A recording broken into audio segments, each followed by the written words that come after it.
News out of Washington, D.C. Tomorrow, Wednesday at 10 a.m., a new ATF nominee, Steve Dettelbach, will be coming before the United States Senate Judiciary Committee. Major showdown battle that we have been telling y'all about all across the country. This has huge implications at the ATF, huge implications for sleepy Joe Biden's new executive orders attacking our Second Amendment rights. Get on there.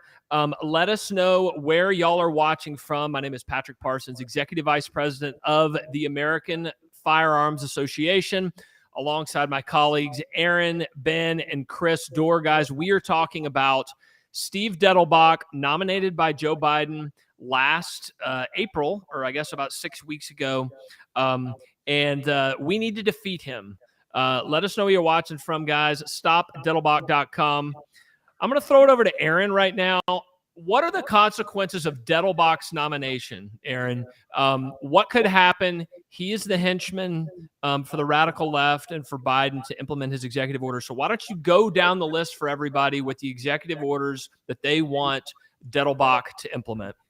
Yeah, I'm just going to reinforce those who are getting on right now. The crowd is going huge as we speak right now. Tomorrow at 10 a.m. is the start of the official Judiciary Committee hearings in the Senate on Dettelbach. And this is moving forward now. They're using the Buffalo shootings as part of their moral authority now to try to advance this guy's agenda.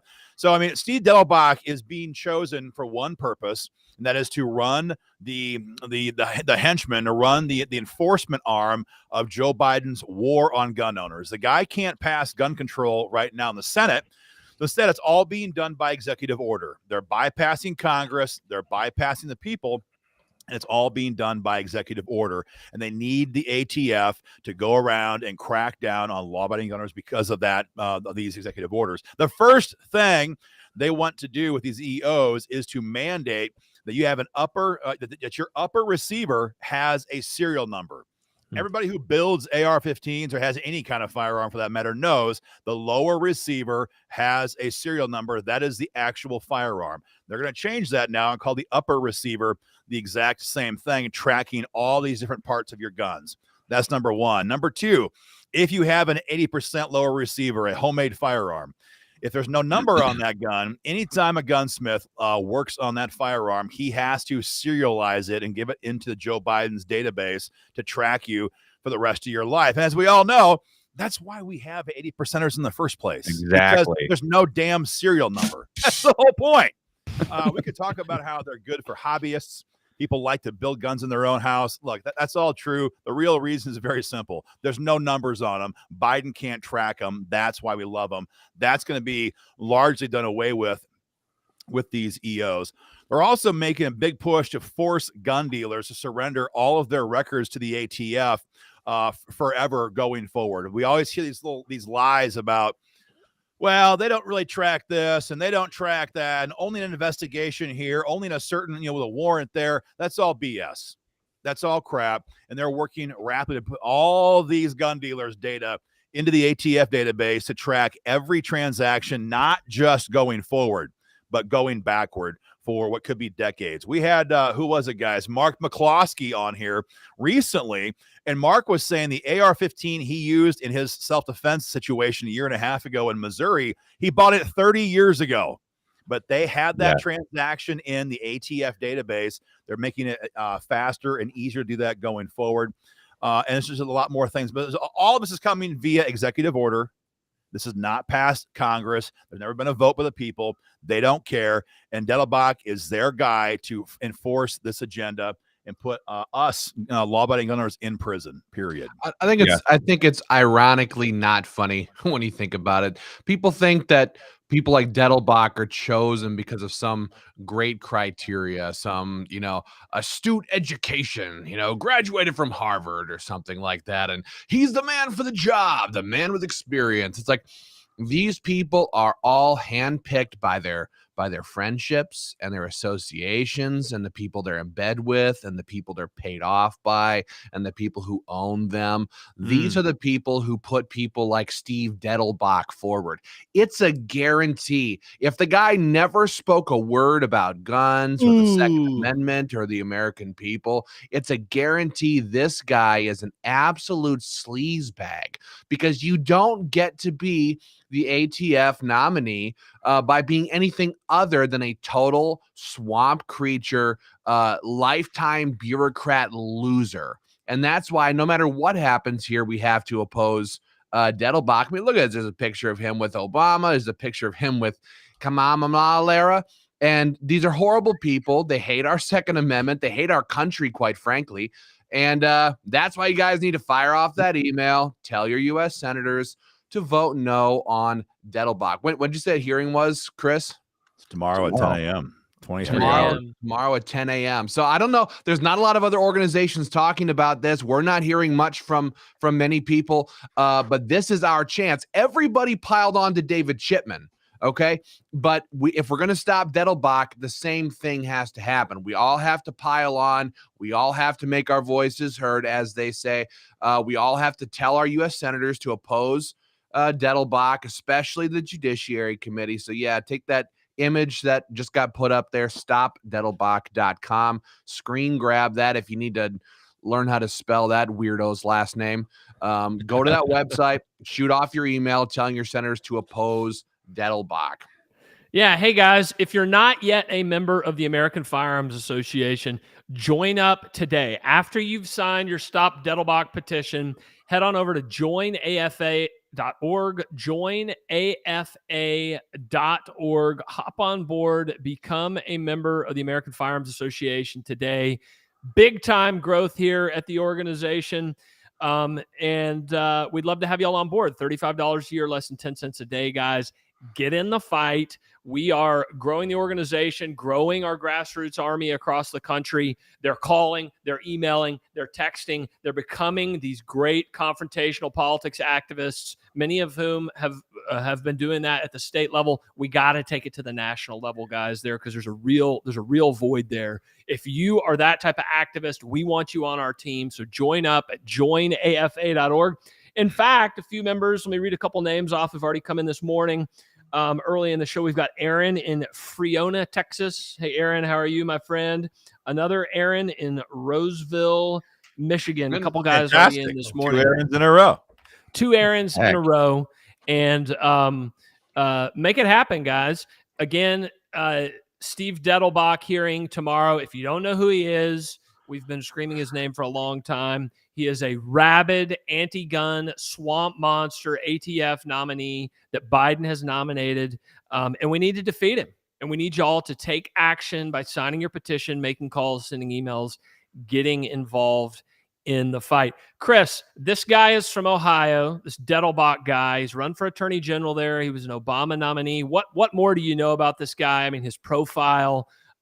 Just fill listeners in here. You know, I don't have a lot of like backstory on that, because that was a little bit before we got started with Ohio gun owners. But you know, I will say that he lost to Dave Yost. You know, so he's already a born loser. Dave Yost obviously is the current attorney general in Ohio. But I just kind of want to restate the obvious for everybody and why we need to shut this down so hard. This is why we were all opposed to Chipman, because I think Ben was talking about this just a minute ago. There's no qualifications for the job that these people have.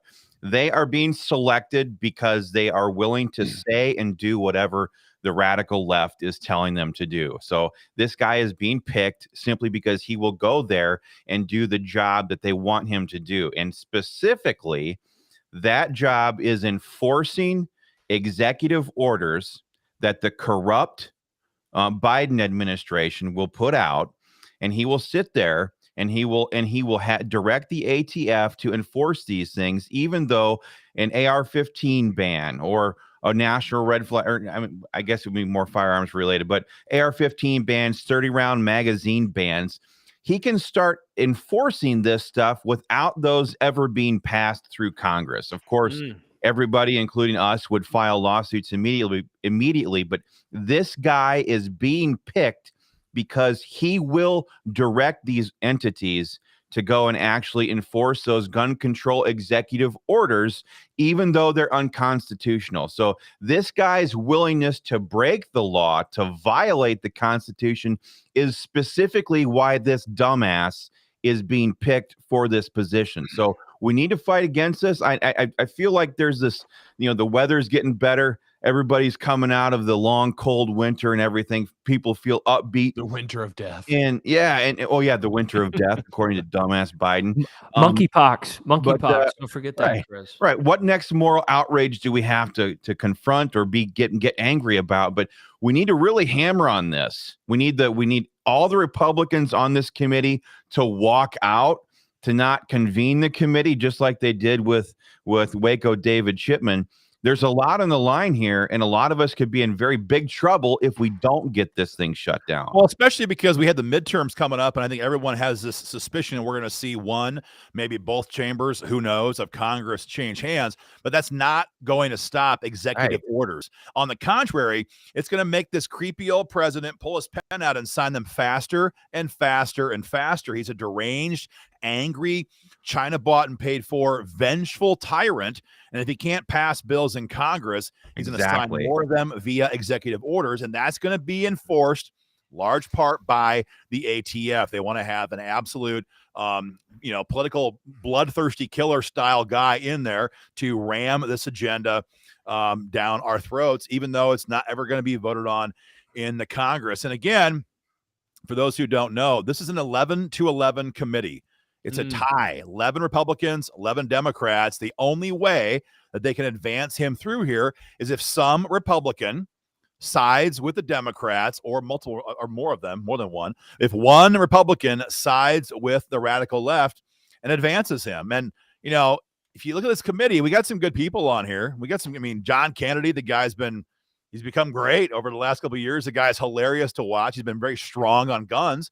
Josh Hawley, strong for the most part on guns. But you've also got John Cornyn, Republican from Texas, the lead author of Fix Nick's gun control it passed in 2018. You've got Lindsey Graham. Now, we all loved Lindsey Graham for 10 minutes during Kavanaugh. Even I did. I'm not going to deny it. But the guy took $250,000 from Bloomberg.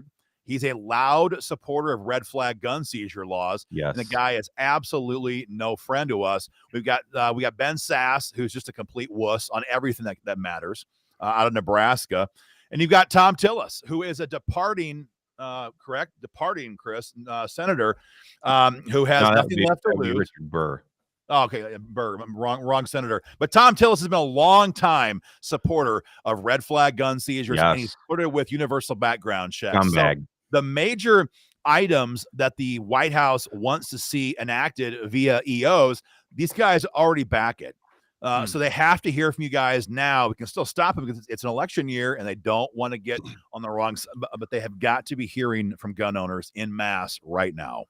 So please do us a favor, share the video right away. I think, Chris, what you said a couple of minutes ago is 100% correct. It's actually a political strategy for people to count on nice weather, holidays, etc. It's not like an accidental thing that just sort of like, it just happens. Like, the Democrats and the rhinos are sitting there going, okay, we can do stuff this weekend. Like, why is it happening right before Memorial Day? That's not an accident. That's not an accident, right? This is the biggest first holiday of the summer, right? They're doing this stuff intentionally. They're doing it now because everybody's out buying massively inflated hot dogs and potato salad and Busch Light for their parties. But we need to stop this stuff. They're counting on us not being involved because this is summertime. And that's why everybody needs to send their emails. Everybody needs to share this video with your family and your friends. Kill this stuff, kill this nomination, and then go drink your Busch Light. I'm going to. Yes. Let's win tomorrow, guys. I mean, don't be surprised if we have some Republicans cave. It's just the name of the game here, guys. We are going to be live tomorrow, so mark your calendars. We're going to be live tomorrow. If you're on our email list, you'll hear from us as well, guys. We're going to be live tomorrow, hopefully live streaming this nomination hearing. Our understanding is that they're bookending him with four other nominees on different topics, hoping to diffuse the situation, right? All that stuff. But we're going to be live probably around the same time, 10, 11 o'clock, guys, maybe 10, right about the time the hearing starts. But again, make your voices heard. Become a member of the American Firearms Association after you sign your petition. I'm going to read off a few more members here, guys, that just came in. Randall in Delton, Michigan, is in as a new member of the American Firearms Association. Thanks, Randall. Christopher in Gloversville, New York, is a new member of the American Firearms Association. Thank you, Christopher. We've got Dan in Covington, Georgia. Thank you, Dan. Appreciate it, my friend. Dennis in Walworth, New York, is also in as a new member of the American Firearms Association. Guys, it's easy, it's fast, simple, safe, secure. Chris or Aaron or any of you guys, do you have the t-shirt? Are you guys wearing the t-shirt that we get, or is there a different t-shirt that we're getting out these days? Do you have that, Aaron? If not, it's fine. Not accessible right now. I think the new AFA shirt is cooler than the one I'm wearing, quite frankly, and I need to get my hands on one. I agree with you guys, but I need one. Right. When you join, the benefits of joining the American Firearms Association, you're getting your t-shirt, you're getting your membership decal, you'll get your membership card throughout the year, guys. You're going to get your instant grassroots email alerts. You'll have access to all of our podcasts, social media pages, on and on and on and on. $35 a year. That's all we ask so that we can fight this fight for you, especially those of y'all who've been members of ours at the state level across the country, guys. Get on board. We're practicing the same level of confrontational gun rights politics at the national level, which is sorely missing. We love y'all. Let's stop Dettelbach, stopdettelbach.com. Let's win this battle. Let's fight this battle. See y'all tomorrow around 10:30 in the morning Eastern time for another show on Dettelbach. And let's keep up the fight, guys. Talk to y'all soon. Check email frequently for updates, guys, and we'll see y'all tomorrow.